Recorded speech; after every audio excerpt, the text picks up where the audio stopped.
In this video, I will introduce a group tool called Idealogue. Idealogue helps people come up with new ideas and connect them to other people's ideas. My career as a facilitator has brought me around the world. Now I'll share with you a time that facilitation took me to the beautiful city of Zurich. I found myself in a beautiful castle with a priceless view, overlooking a beautiful lake and snow-capped mountains. In front of me stood Dr. Helmut Hein, the training and development director for an old Swiss bank that, according to the rumors at least, was a popular choice for billionaires around the world to deposit their riches. If the lush surroundings, impeccable castle, and tuxedoed assistants were any indication, the rumors might be true.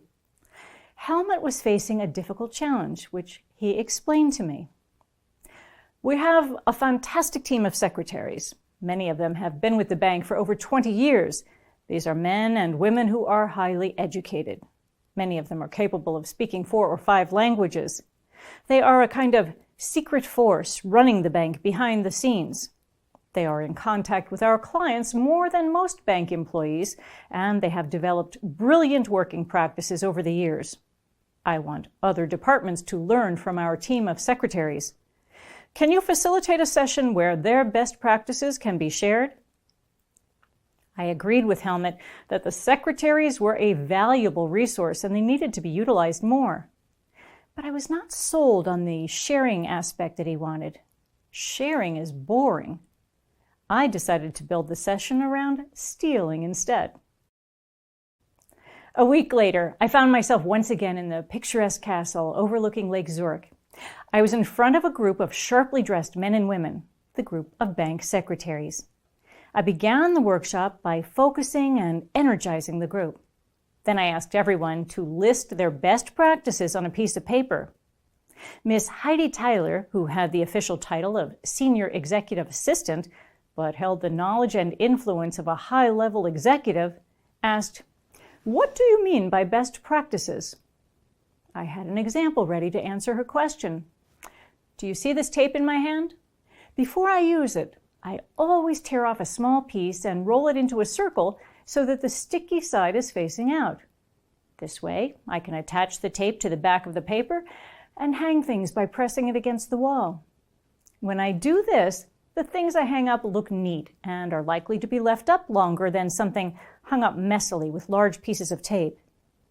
The best practices for your work might be small things that help you be more efficient.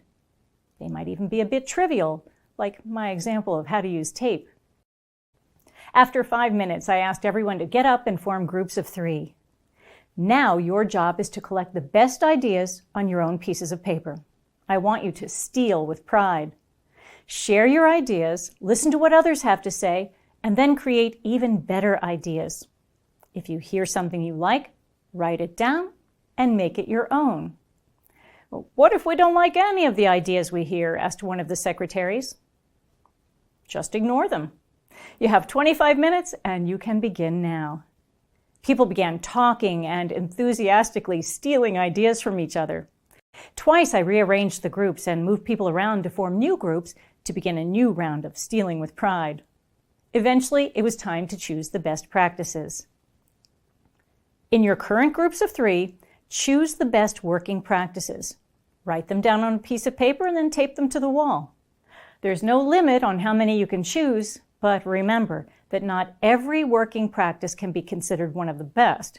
Try and be a bit selective. Once the best practices were posted on the wall, we gathered around them and started reading in silence. Do any of the ideas need to be clarified? I asked. Well, some of the ideas needed to be briefly explained. There were many interesting practices concerning the best apps or computer programs to use, how to manage time, how to keep life balanced, and how to keep your boss happy even in the most stressful of times. I asked the group whether they were happy with the results. Heidi Tyler was the first one to speak. "I have been trying to explain for years how to best prioritize and manage time. No one ever seemed to care. Today, everyone was listening and we had a great talk. I think that we have the recipe for success posted on that wall." Other participants agreed.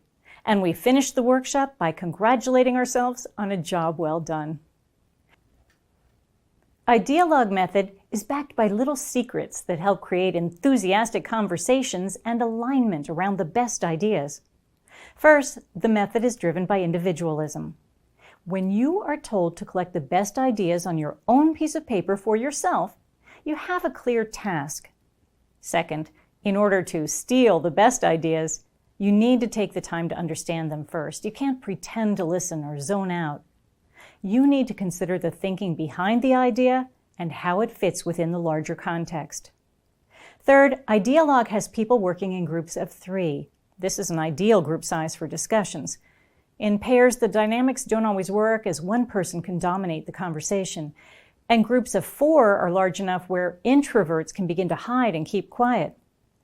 And finally, the repeated rounds of stealing in Idealogue mean that the best ideas will spread throughout the group and there will be alignment. The Idealogue method was originally developed by Pepe Nummi and his colleagues to enhance communication in creativity sessions. Idealogue is also a great fit for visioning sessions and for creating solutions to one question. Thank you for listening. You're on your way to becoming an expert facilitator.